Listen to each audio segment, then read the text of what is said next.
আসসালামু আলাইকুম রহমতুল্লাহ। আশা করি সকলে ভালো আছেন। আজকে আমরা উপস্থিত হয়েছি ইংলিশ ফুল কোর্সের 22তম ক্লাস নিয়ে। 22তম ক্লাসে আমরা আলোচনা করব correction of sentence. Correction of sentence শেষ করার মাধ্যমে গ্রামেটিক্যাল টপিকের সব টপিকসগুলো শেষ হবে। আসলে কারেকশন অফ সেন্টেন্স কোনো স্বতন্ত্র টপিক নয়। এটা কি? এটা আমরা এখন পর্যন্ত 21টি ক্লাস করলাম। এই 21টি ক্লাসের যে গ্রামেটিক্যাল টপিকগুলো পড়লাম সবগুলো সম্মিলিত নির্যাসই হচ্ছে কারেকশন অফ সেন্টেন্স। অর্থাৎ কারেকশন অফ সেন্টেন্স থেকে আপনাকে যেমন আর্টিকেল কারেক্ট করতে হতে পারে, তেমনি নাউনও কারেক্ট করতে হতে পারে, অথবা প্রোনাউনও কারেক্ট করতে হতে পারে, অথবা অ্যাডজেক্টিভ, নাম্বার, জেন্ডার ইত্যাদি কারেকশন করতে হতে পারে। তো আমরা যে গত 21টা ক্লাস করলাম তার প্রয়োগ রূপটাই হচ্ছে কারেকশন অফ সেন্টেন্স। তো আজকের ক্লাস করার জন্য পূর্বের ক্লাসগুলো অবশ্যই দেখা জরুরি, কারণ আজকে কোনো রুল আলোচনা করা হবে না। আজকে জাস্ট সেন্টেন্সগুলো নিয়ে ডিটেলস আলোচনা করা হবে যে কোন সেন্টেন্সে কোন কারেকশনটা হয়েছে। তো আমাদের যদি পূর্বের গ্রামেটিক্যাল সম্পর্কে ভালো ধারণা থাকে তাহলে আমরা কারেকশন অফ সেন্টেন্স থেকে সকল ভীতি দূর করতে পারবো ইনশাল্লাহ। কিন্তু আর কারেকশন অফ সেন্টেন্স থেকে কিন্তু পরীক্ষা এমসিকিউ অনেক বেশি আসে। আমরা যদি কিছু বাক্য দেখি, সেটা হচ্ছে একটা সেন্টেন্স বলা আছে we gave him fooding or food and lodging, অর্থাৎ এই বেলাংকে ফুডিং বসবে না ফুড বসবে। এখন দেখে অনেকের মনে হতে পারে যে অ্যান্ডের পর যেহেতু লজিং আছে অ্যান্ডের আগেও ফুডিং হবে, কিন্তু ফুড হচ্ছে কি? ফুড হচ্ছে একটা নাউন। ফুড কি? নাউন।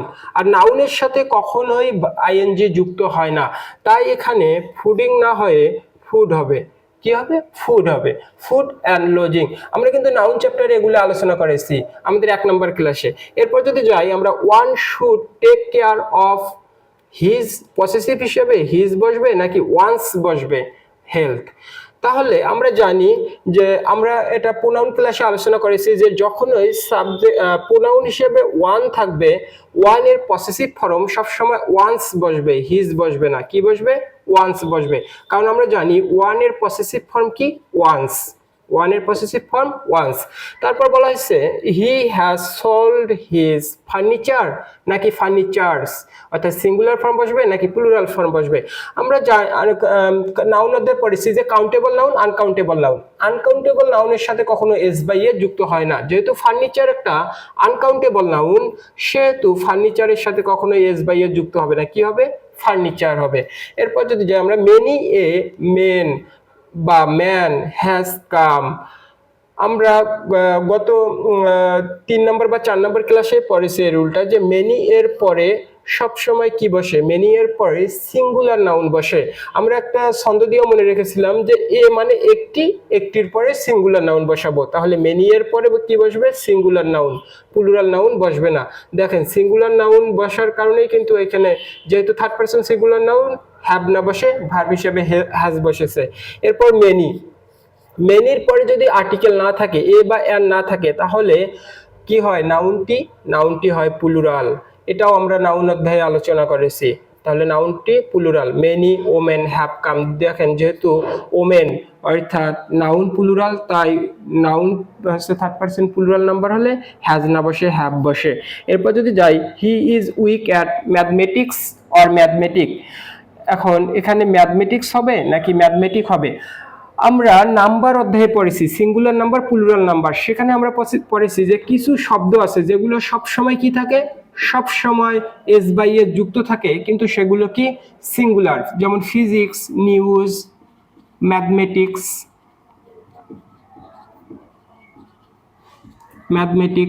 ইত্যাদি, এগুলো সব সময় কি থাকে? এস বাই এ যুক্ত থাকে। তাহলে কি হবে? ম্যাথমেটিক্স হবে, ম্যাথমেটিক হবে না। এরপর আই হ্যাভ সিন তাজমহল নাকি দা তাজমহল। আমরা জানি, আমরা এটা আর্টিকেল অধ্যায়ে পড়েছি। কেন বলতেছি যে আমরা অন্যান্য ক্লাসগুলোতে এগুলো করেছি? কারণ আমরা 21টি ক্লাস অলরেডি শেষ করে ফেলেছি গ্রামেটিক্যালের উপর, যার কারণে আর কারেকশন অফ সেন্টেন্স কোনো স্বতন্ত্র কোনো রুল নেই। আমরা যে গ্রামেটিক্যালের 21টি টপিকস পড়েছি, 21টি টপিকস থেকেই কারেকশন অফ সেন্টেন্স আসে।